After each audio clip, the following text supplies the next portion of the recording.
অনেকের ক্ষেত্রেই দেখা যায় বিভিন্ন টাইপের খাবার খেলে ঠিকমতো হজম হয় না।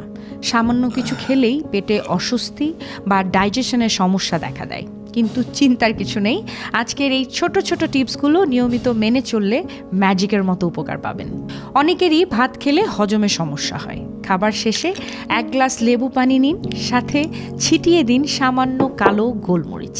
দেখবেন ডাইজেশন প্রক্রিয়া আগের তুলনায় অনেক দ্রুত হচ্ছে। অনেকেরই আবার চীনাবাদাম হজম হয় না।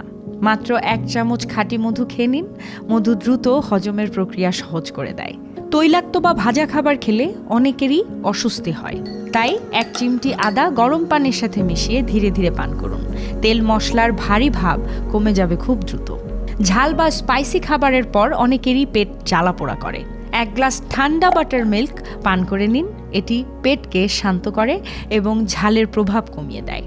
আবার রাতে দেরি করে খাবার খেলে অনেকেরই হজমের সমস্যা হয়, তাই খাবারের পর মাত্র 10 থেকে 15 মিনিট হেঁটে নিন।